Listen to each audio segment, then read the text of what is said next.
Cool. Blue magic. Oh, come on! This guy? He's teaching blue magic? Boo. Mill about all you like. It's your own time you're wasting. I have no objections to failing the lot of you at the next exam. A flurry of robes as students scramble for seats. Here you will be learning the subtle art of blue magic. At least some of you will. I thoroughly expect this subject to go over some of your heads. Blue is the color of change. That is, altering what is already there, not creating and not destroying. It is commonly used in conjunction with other magical styles in order to perform alchemic transmutations and other alterations of essence. Blue magic can also be used to change the effects of an existing spell, to cast or dispel illusions, or to change locations without movement through intervening space. For a skilled blue magician, reality is fluid. All things can be changed, yet few minds are capable of grasping the true range of possibilities.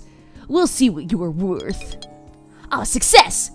Gain. Oh, it left already. I returned to my room to flop on my bed. Well, I did something successfully. So that's all. Oh, cool. I got 3 points in blue. That's all I needed to know. I returned to my room to flop on my bed. Ellen's already here, sitting at her desk. Hi, Buford. What did you think of class today? Isn't it exciting? It's okay, I guess. It's not really what I expected. I thought we'd be waving wands and reading old scrolls. Sounds like it'll take a while before we can do anything big, but I guess that's what we have. I'm really tired. I like it better this way. Start off with the theory behind magic. It makes it into something real, something I can use, instead of just a dream. I've spent my whole life dreaming about something like this happening to me. I wondered if that's what makes a wild seed talent. Wanting it. What about you? No, I didn't really think about magic. I saw it in the movies, and it looked like fun, but it wasn't something that mattered to me. I'm not super smart or creative. I haven't liked fairies since I was 8. I never wanted to be a goth. What are you talking about? Buford, you're judgy. You're being real judgy right now. I was totally surprised when I found out I could be a witch. I guess my theory was wrong. I couldn't think of any other reason this would happen to someone like me. Well, it's random, right? Wild means we got lucky. Even when it's supposed to be random, usually some people are more likely to get picked than others. I stretch out on the bed, enjoying the feeling of having my feet free from shoes, and stare up at the ceiling. Anyway, it can only happen to people who really, really want it, or we wouldn't have had to make we wouldn't have to make the choice. I'm really tired. It's hard to talk right now. That's true, but I can't imagine what sort of person would say no. I don't know. It's not a very interesting ceiling now that I look at it. I suppose most ceilings aren't very interesting, but I never spent much time staring up at mine at home. After school, I'd be playing games or hanging out with friends or doing homework or watching television. I didn't go to bed until I was ready to sleep. Should we decorate the ceiling? What? The ceiling? It's so boring. We could paint it like the sky. With clouds. Or maybe cover it up with stars and make them glow. Or put posters up there or something. Oh, I don't want something over my head while I'm sleeping. What if it fell down? Oh, I guess you'd wake up with a poster on your face. I don't know. It's just an idea. If you wanted to cover the whole ceiling, you should probably ask Virginia what she thinks. It's her room, too. What about what you think? Well, I don't want something that will fall or make a mess. If you tried to paint the ceiling, it might drip all over everything. If you learned enough blue magic, you might be able to use that to decorate with illusions. Don't even worry about it, girl. Not another word. I'm already working on that. That's a really good idea. Oh, thank you. What would you want to make it look like? Something interesting. Well, if you're making it with an illusion, you could make it look like anything. So it would be fun to just see how crazy we could get. Swirling clouds and lightning, dragons flying around, ripples and sparks. How would we sleep with all that overhead? We could turn it off at night. Sorry, but I think that idea is a little bit silly. Aw, man, I got some weird points. Well, maybe I can think of something else. There's no rush. The school year is only just beginning. Green magic. Oh, yay, it's her! When I arrive at the classroom, I find Professor Potsdam standing by the chalkboard. Hello, little seedling. Please take your seats. Today we're going to learn about green magic, the magic of life. This is a very important skill for any witch or wizard to have, especially when you get to be a certain age. Your body is a garden to be cared for. With proper tending, it could last you for centuries. Slowly, carefully, you must encourage your subjects to grow in the direction you prefer. Be patient, and the rose vines will lose their thorns and twine around you. One of the students makes a scoffing noise. Oh, who's this guy? If it can heal, it can kill. What happens if you force something to grow the wrong way quickly? Why would you want to do that? Because you don't like the life in front of you? Oh. Well, if that's your plan, I can look forward to working with you for a very long time. Life has its own flow. You can change it, but the harder you push, the more energy you'll need. To cause a great change in an instant takes immense power. So you'd better get started. Success. I gained 1 green magic and 1 stress. Boo. Alright, more blue magic. Gained 1 blue magic skill. Man, I gained 3 last time. Oh, it's her again. I arrive in the classroom feeling slightly apprehensive. Black magic? Will there be zombies? Good morning. Has everyone got a smock or an apron? There are plenty at the back. Aprons? What are we going to do with those? For those of you who are new to our magical traditions, I should reassure you that black magic has nothing to do with death or evil. There's no such thing as evil magic. There's only magic. The bad and the good come from how you choose to use it. Black is the color of weight, solidity, and permanence. Black magic is the magic of enchantment in physical form. All wands and things like that are created with black magic. This does mean that cursed items are enchanted with black magic as well. That might be how people got the wrong idea. A pale girl. Vampire girl! A pale girl with dark hair raises her hand. Yes, Raven? Since you're enchanting matter, and bones are matter, you could use black magic to animate a skeleton, right? That's an interesting question. You could certainly enchant a skeleton to hold a spell or react in some way. You could set a skull to chatter its jaw when anyone came near, like an alarm. But to make something that could walk around and act on its own, you'd need to bind a spirit to it, and that calls for another kind of magic. We will get to combined techniques later in the year. Now, one of the easiest ways to infuse magic into a physical substance is to mix things together in liquids, potions, and that's what we'll be starting with. Always remember to wear a smock or apron. Potion stains can ruin your uniform. Cool. Aw, man, I got more blue. Cost 1 mana. A gentle glow improves visibility in the caster's location. I learned a spell! Guys, I'm learning magic! This is so exciting. Oh, this music sounds like something silly is about to happen. Hold on, I need to take a sip of my tea. After dinner, I'm walking back to my room when I notice the door is already open. I peek through the gap to see who's inside. It's Ellen. She's folding up some clothing, probably putting her laundry away. Wait a minute. That's Virginia's dresser she's opening. Why is Ellen rummaging around in our roommate's stuff? I haven't made a sound. She doesn't know I'm here yet. Look, we're just gonna be straight up. If you want to know something, why not just ask? Hey, what are you doing? Ooh! Oh, sorry, I didn't see you there. Just tidying up a little. Yeah, but isn't that Virginia's stuff? Yes, Why are you tidying up her things? because she doesn't do it herself. She's making you be her maid? No!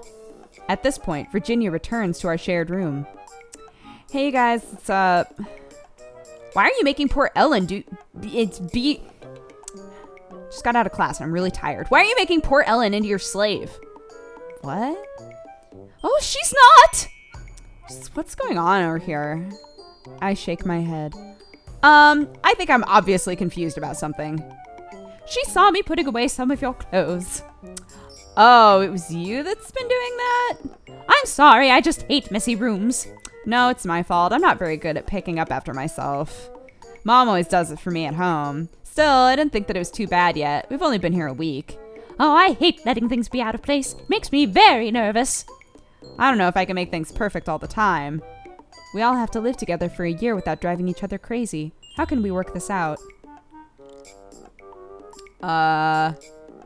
Virginia should pay Ellen. No. Everyone maintains their own space. Ellen should teach Virginia. That's an interesting idea.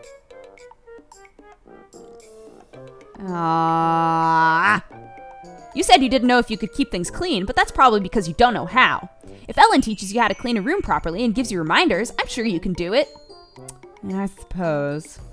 It's not a perfect compromise, but it's hard to reach a perfect agreement between 3 different people. I'm awakened early on Saturday morning by a tap at the door, followed by a faint hissing sound. What's going on? I stumble out of bed to find that 3 envelopes have been pushed under the door to our room, each marked with one of our names. Oh hey, money's here! Each envelope contains $5, the weekly spending allowance for Iris Academy students. Only $5? We only get $5 a week? If it's our money, why can't they just give it to us all at once? I guess they don't trust us not to spend it all at once and then run out and complain. Well, that might teach people to plan ahead. This way still teaches people to plan ahead. If you want to buy anything really cool, you gotta save up. But you're missing the important part. It's Saturday, and that means trip to the mall. I didn't think you were a shopaholic. I'm not, but it's great to get out and look at something other than school for a while, isn't it? Also, they have ice cream and penny candy and really big cinnamon cookies and... We get the idea. Since I've been there before, I can show you guys around. What about studying? You have plenty of time for that during the week, right, Buford? I'm going to the mall. Sure, I'd love to go to the mall with you. Great. Ellen? Oh, I guess it's okay, but you ought to have a good breakfast before you look at ice cream. Yes, Mom. Students are lining up outside the school, waiting for a free seat in one of the shuttle vans that travel between here and the local shopping center. Come on, we can ride together. Wait a minute. What is it? We're still in uniform. So? Won't people stare at us because we're all wearing capes? Nah. Just act natural. It's no big deal. But it's nowhere near Halloween. Does she realize? Does she know? Since the teachers aren't saying anything, I suppose this is what we're supposed to do. Aw, yeah! The mall is not very large or very crowded. At least where I'm standing, witches and wizards easily outnumber shoppers in ordinary clothes. But no one reacts to the sight. I guess if students come here all the time, they get used to it. Okay, that place does coffee and pastries. They have fresh fruit. That one does baked potatoes. There's a gift shop. There's the cafe. Are all the stores magical? No, there's only one magic shop here. They sell wands and junk. I'm gonna get a chocolate croissant. What about you? Games arcade. There are only a few old-style video games with joysticks and buttons here. Most of the arcade is filled with racing games, dance pads, claw grabbers, things that give out tickets for prizes, and a surprisingly large collection of pinball machines. Play the dance game. Oh, I have to spend money. Play the dance game. I work up a sweat jumping and tapping to the latest hits. This is more fun than gym class. Oh yeah, my strength increased. On Sunday morning, I sleep in. There aren't any school activities today that I know of, and I haven't made plans with anyone, so there's nothing else to do. Which just makes me realize I miss my family. I'm not used to being completely out of contact like this. There aren't even any phones in the dorm, so I can't call home. Dad promised he and Mom would write, but I haven't received anything. Maybe they were too busy on the first day, or the mail was slow. I'm sure I'll hear from them soon. No phones, no computers, no television. Doesn't matter much during the week when I'm busy with classes, but on a day like today, it leaves me feeling restless. I think I'll go outside. Good plan. Sorry, I wanted to take a drink. It's a beautiful campus. I'm careful to stop when I want to admire something rather than keep walking and risk another collision. But while the flowers and paved walkways are nice, what I'm really looking for is something a little more open. Aw, I follow the paths away from the main buildings toward grassy fields.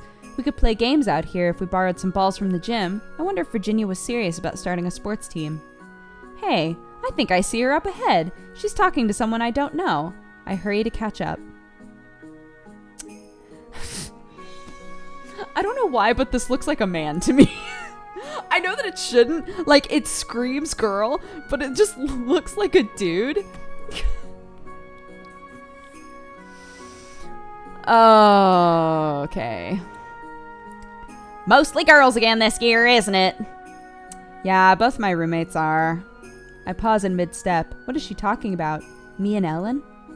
That that could be a problem eventually. Ellen and I both had wild magic. Is that the problem? Well, maybe more of us should drop out. The other way would be more fun. Maybe for you it would. The winged girl laughs. What on earth are they talking about? This is silly. Spies never hear anything nice. I have no idea what they're discussing, and I shouldn't try to figure it out. I'll only come up with crazy stuff. I'm just going to walk away. Why not just walk up to them and be like, yo, dogs? At the end of the week, I get the chance to organize my thoughts and my belongings, as well as review the spells I've learned so far. Nothing in my inventory. Diary. Sunday, homesick. Aww. Spellbook. A gentle glow improves visibility in the cast's location. Alright, let's plan out the next week. Oh, never mind. Once again, we are all called to the gymnasium first thing Monday morning. Only this time, there are even more people here. Is this a meeting of the whole school? What for? I asked Virginia if she knew what this was about, but she just grinned and said she couldn't tell me. Someone steps up to the podium, but it's not a teacher. Good morning, everyone. My name is William Danson, and I am your incoming senior class president. But for the next week, half of you will be calling me Sir William. Welcome to freshman initiation. A magical initiation ritual? Before we start, I am required to give you some safety information. Nothing that happens this week should cause you physical harm. If you are ordered to do something dangerous, or that you know is wrong, please go to a teacher immediately. Now, all you freshmen, please line up. One at a time, come up on stage, announce your name and where you come from, and receive one of these initiation handbooks. Okay. Students dutifully shuffle along, announcing themselves one by one. Some of them I've already met. Some names are new. Suki Sato, Jamal Mir, Pastel Rao, Luke, and Logan Pfeiffer. Pfeiffer? Pfiffer? Pfiffer. Then it's my turn. After I state my name, William hands me a stapled-together paper booklet. Inside are a bunch of rules and a list of all the members of the senior class, complete with black and white pictures and full names. According to this, we're required to memorize the names of all the seniors, and throughout the week we have to address them as Sir or Lady whatever. And there's more. Oh god. We have to memorize a silly poem and recite it on command. We must never show our backs to a senior. We must never be taller than a senior. We must always respond to requests with... Wait, William's at the podium again. Now, as well as serving and honoring the entire senior class, each one of you will become the property of one particular senior. What? Oh, come on. Your senior is your master, your best friend, your worst nightmare, and your only protection from the rest of us. Stand and wait, and we will choose. Aw, come on. They're gonna choose... who's gonna choose me? Incubus Man? It's probably gonna be Incubus Man. He steps away from the podium while we freshmen look at each other nervously. Oh my god, why can't I talk right now? The seniors start to move around the room, poking and prodding and calling out orders. You're taller than me, freshman! Get down on the ground! Don't take away from me, freshman. I see your bar. Ellen and I end up kneeling, back to back, and watching as the sharks circle. You. Oh god, I knew it! I knew it was gonna be this dude! I knew!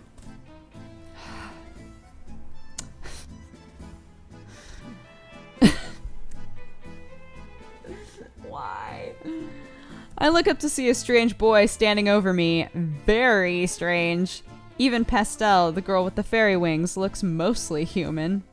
According to the list of seniors, his name is Damian Ramsey. But what is he? He's an incubus, I know it.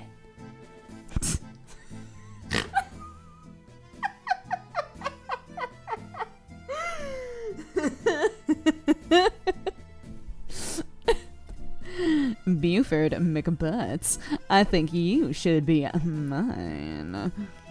Okay.